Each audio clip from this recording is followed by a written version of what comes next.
World of Warcraft is often the first thing that people think of when they hear the term MMORPG, but despite its legendary status, it's had struggles with RMT, real money transactions, players who seek an edge by trading real money for in-game currency.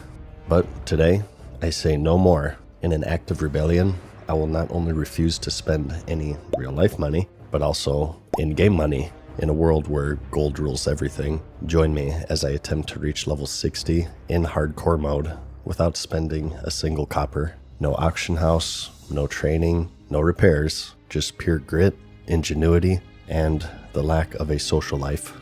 This is the Penny Pincher Challenge.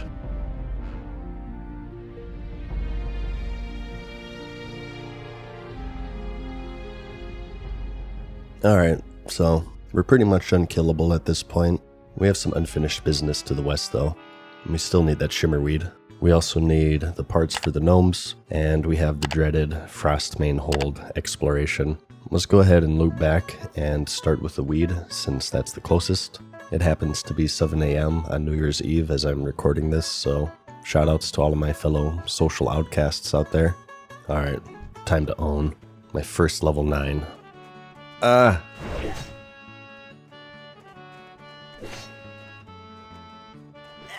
Oh my god. Okay, well, I didn't want to do this, but maybe we should grind a little bit. Right now I'm on the cusp of 9, which would definitely help a lot. I'm getting around 20 to 30 health and 1 or 2 agility per level, not to mention weapon skill. And considering that these are our first humanoids, meaning that they run away in fear, this area requires a little more caution than normal. I also have a lot of rested XP, which is a nice side effect of doing that OSRS series. Right now I'm kind of alternating between the two, and whenever I'm doing RuneScape, this guy's hibernating and slowly growing in power. It's pretty cozy, actually, aside from the whole permanent death thing, I suppose. You know what's actually cozy though? A good audiobook. And this is going to come from a personal recommendation of a series that I'm all caught up with and eagerly awaiting the 4th installment. If you grew up reading Aragon, or you like the depth of Brandon Sanderson's magic systems, I personally recommend The Songs of Chaos for your Audible library. Since many of you are WoW fans, I think this will really resonate with a lot of you. The Songs of Chaos is a really good book series that follows Holt Cook, a humble servant who dares to challenge an ancient order to save a blind dragon from certain death. There's no prophecy, nor legendary lineage, just 2 outcasts struggling to survive in a world on the brink of chaos. And if you are an old school WoW fan, you'll notice that it draws a lot of inspiration from everyone's favorite MMO. For example, just one, Holt pretty much becomes a paladin, and he's not just holy spec. The audiobook is also narrated by Peter Kenny, who's the same guy who did The Witcher, if you listen to that. Each installment is massive. Ascendant alone is 18 hours, and the series so far totals 67.5 of pure immersive fantasy, which is great value and really nice to have in the background while you're grinding some levels. So, level up your grind time with an audiobook that'll keep you hooked for hours. If you're interested, click the link in the description and start it today. I've completed all 3 books myself, and I'm eagerly awaiting the 4th, and it gets my stamp of approval. So let's just fight an easy bear. Oh. Whose stupid idea was this challenge? Okay, phew. Level 9. Let's give the trolls another go. Alright, much better. This area also has a headhunter spawn, which we need for the Frostmane Hold quest as well. Normally these guys are really easy for hunters since they're ranged, but not in my case because obviously I have no life and I'm doing the stupid challenge. Oh god, Seers, our first caster. Now these are kind of scary because I can't really run away if things go Ari, and we already know how overpowered shamans are. The only reason I'm trying this is because I have a potion. Oh god. Okay. Oh, there's one of the weeds I need. I think I should be able to sneak it. Oh. Yeah, okay, gonna come back to this one. Now that episode 1 is posted, I'm kind of committed to this. And to save myself some embarrassment, I at least want to get out of the starter zone. Let's just try the gnomes instead. You know what was always funny to me? The human starter zone underwent a few changes with the wolf quests. In the original, you're just killing baby wolves, which people thought was too cruel, so they later patched it to diseased wolves, so it's like you're putting them out of their misery. But being the internet, this still wasn't enough, and somebody spoke to Blizzard's managers, and in Cataclysm they changed them to evil Blackrock wargs to finally alleviate the guilt for murdering them. But throughout all of this, leper gnomes were fair game. You see, these people have leprosy, which is a horrible disease, but it also makes them bad people, so it's okay if we murder them. They're also quite intimidating. This area is riddled with corpses because these little buggers tend to sneak up on you, but there are some tricks you can pull. They'll try to cast this disease on you, but it's a melee range only spell, so if you step out, you can avoid it, and doing so lets you joust without having a slow. Jousting, if you don't know, is when you basically play off of weapon speeds. Most mobs in the game have a base attack speed of 2.0, so the idea is that if you have a slower weapon, you only want to expose yourself based off of your slower weapon speed. So let's say you have a really slow 3.6 speed weapon. Discounting parry haste, you auto-attack no more than once every 3.6 seconds, meaning that if you just stay in, you're unnecessarily taking damage. But if you hit enemies with a slowing ability and you jump in and out only when your 3.6 seconds are up, you're minimizing your exposure to damage while your own damage is mostly unaffected. The only downside is that if you're nerdy enough to understand all of this, your sex appeal drops by at least 20%. So, sorry about that. Probably should have warned you ahead of time. But in this case, while I don't have a slow, them casting this spell lets me get some distance to joust and play off of my weapon's attack speed. We just got that 2.6 white axe, which is pretty slow as far as one-handers are concerned, and using this method makes these just barely killable. Although of course I still have to be careful to not run into any other mobs in the process, which is why I'm zoomed out so far.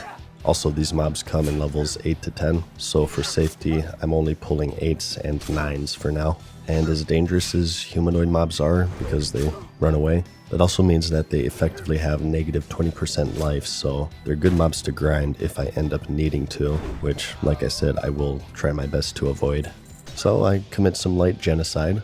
Anyone who's done this quest knows that the drop rate is horrible, although I do get another potion in the process, which is pretty decent. I'm still trying to avoid the level 10 spawns. There aren't many people online right now because they actually have social lives, so I have to start pulling sneaky maneuvers. Like here, there's this level 8 in between two 10s in quadrants A and B. So if I take this path here and then pull the lower level located here in quadrant C, I should be able to just sneak it.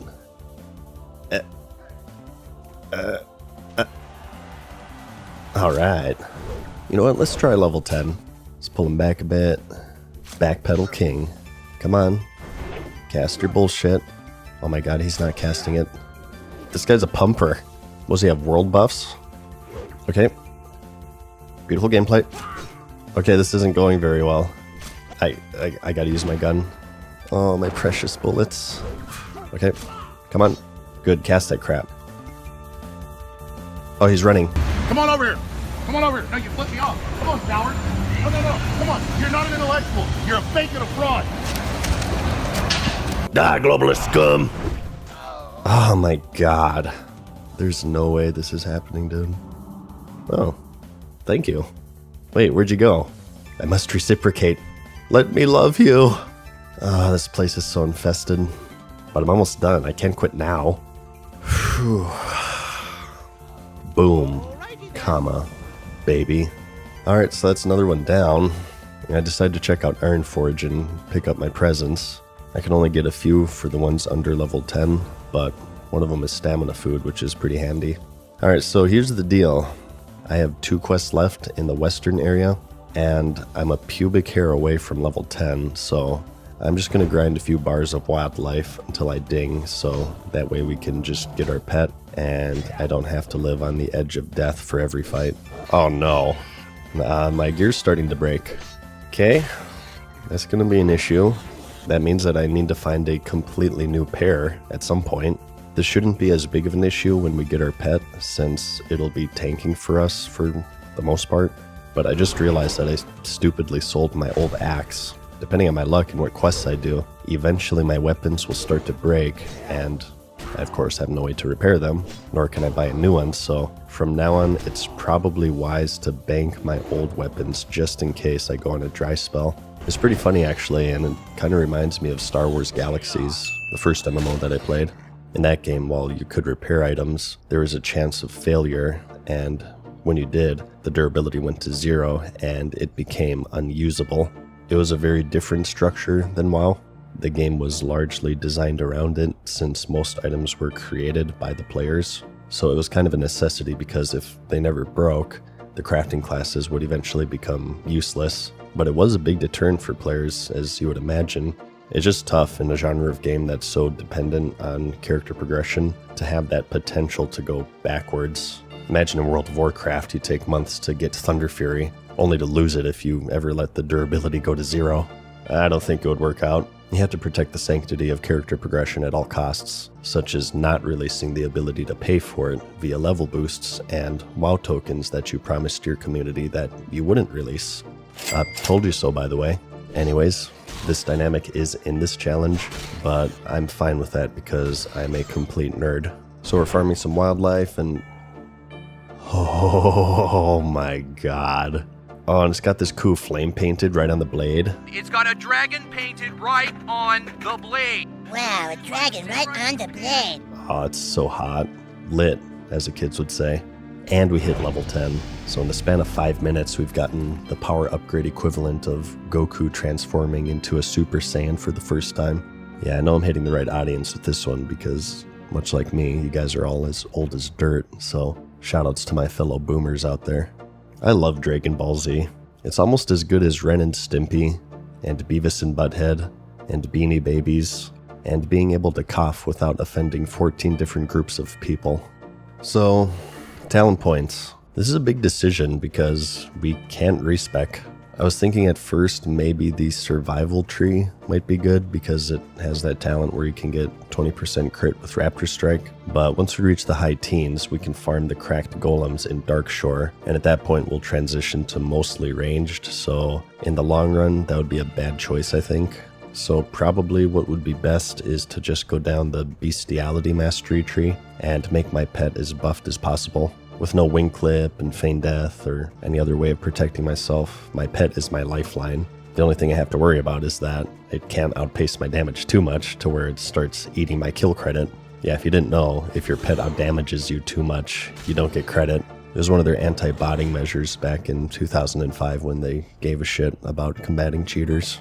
So obviously, since I can't train Aspect of the Hawk, I just start with endurance training to buff up my pet's health, and we'll just kind of go down from there. I probably want Revive, Armor, Fury, Swiftness, Ferocity, Spirit Bond, Intimidation, Discipline, Frenzy, and Bestial Wrath. And then from there we'll probably just do survival talents for increased survivability. But wait a second, we have an actual potential for an ability here. If we go down the marksman tree, we can do aimed shot, which would be great for openers, but it's 11 points in, and the first tier of talents would be dead choices pretty much. Let's just do endurance training. So the next decision is what pet to tame. Most levelers go with the owl because of Screech, which generates some AoE threat, allowing you to multi-shot freely, so that's kind of useless to me. Some people like cats as they have the most single target DPS, which would probably be the call, but I'm going to go boar for a few reasons. The first is that they're cool. Boars are the coolest looking pets in the game, and while their damage isn't so good, they have a lot of armor, which makes them more tanky, and they can intercept targets with their charge, which buffs their damage a bit, and also roots them in place for a second. I always like this because it gives a lot of initial aggro right off the bat, which at first won't be a big deal because I'll be dealing poo-poo damage, but you only start with the level 10 growl, so eventually aggro might start becoming an issue. You can also use this ability to save yourself if you micromanage it while running away, and it can buy me a precious second to get my hairy dwarven ass out of dodge if I do run into trouble. And boars are also cool because, much like your guys' moms, they'll eat pretty much everything. First though, we have to complete these initial quests. The first batch gives you Tame, Call, and Dismiss, and the second gives you Feed, beast training and revive. Yeah, you don't get mend pet, unfortunately. That's trained at level 12. Oh, nice. 420. Blaze it. I have this all-in-one macro for pet abilities where I cast different things with modifiers like control and shift. You gotta save that bar space, you know what I'm saying? But this macro is amazing, and I'll have it in the description for any hunters watching. So let's head on over and find a level 10 Bordatame. Here we go. What to name him? Oh, I know. Yes, eat your kin.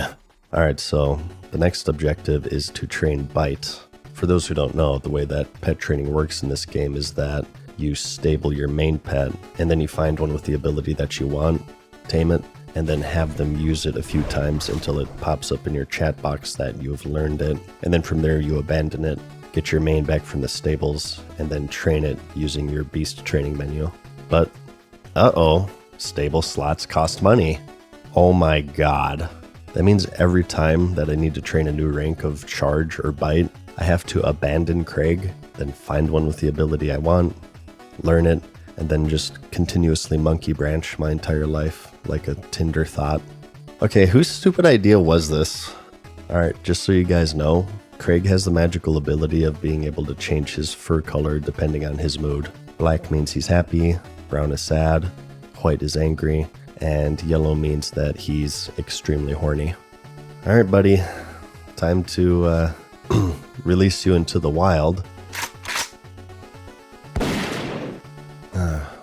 Off into the great beyond.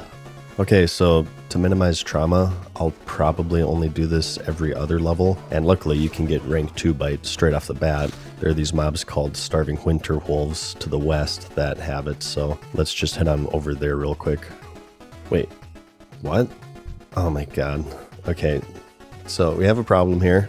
There are just 2 starving wolves on this island, and they patrol with a rare mob named Timber, meaning that they're linked. The rare mob is dead, luckily, but that means to tame these, I'll need to take on 2 at once. Alright, so I have some potions, I have some stamina food, so let's get that going. Alright, plan. Start the tame from as far away as possible, weather the storm, and when it succeeds, use one to kill the other. Alright, cue the battle music. What? No. Sorry about that. There we go. Alright. Preparation complete. Plan ready. Let's do this. Oh fuck. Oh, they have some sort of enrage bullshit. Oh god. Oh, this was a mistake. Oh my god. Oh my god. Tame him. Ah! Okay, kill. Okay, potion. Oh shit. Healing aggro. Okay. Get him. Yes. No. Oh my god. Whew. Okay. That's what we call smooth. Okay, so now all we need to do is keep using bite to learn it, so I can teach it to the boar. Let's just quest while we do that. Since it's right nearby, I'll just head on over to the Troll Hills for the Shimmer Stout, and I'll tell you something. Now we're playing with power. The difference between pet and no pet is like night and day, and I can cut through these mobs like butter. And luckily, I also get a boot drop, so I can replace the ones that were breaking. I eventually gather all of the weed with no issue whatsoever, and I learn rank 2 of bite in the process, so I'm ready to go get my boar again. But since we're all the way over here anyways, I decided to go ahead and just do Frost main hold first. 2 mobs? Whatever. I venture deep into the cave, sometimes attacking 2 mobs at once. I kill all the headhunters, explore it, and I'm safe to hearth out. Oh, there's a chest though. You know what? Why not? It's just easy at this point. But where the f did you come from? Okay, this is bad. Okay, I'll tank one while he tanks the other. Just got it.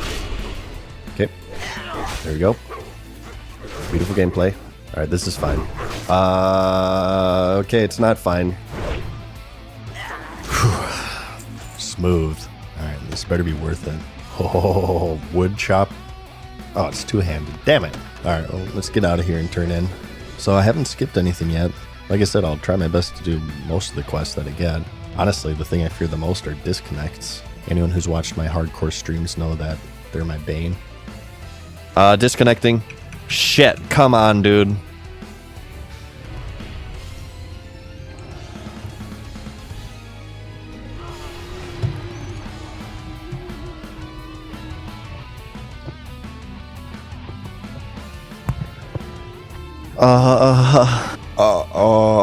I don't like this zone.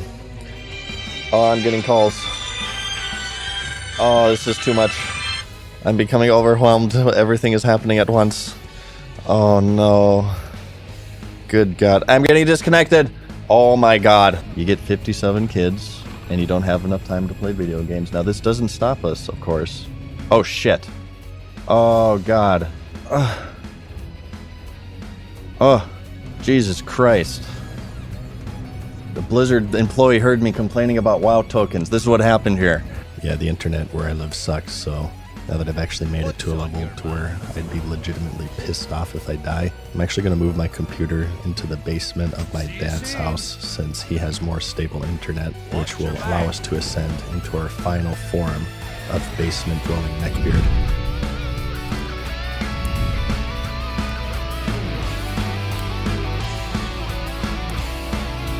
Farewell for now, folks. We hope you enjoyed today's video. See you again.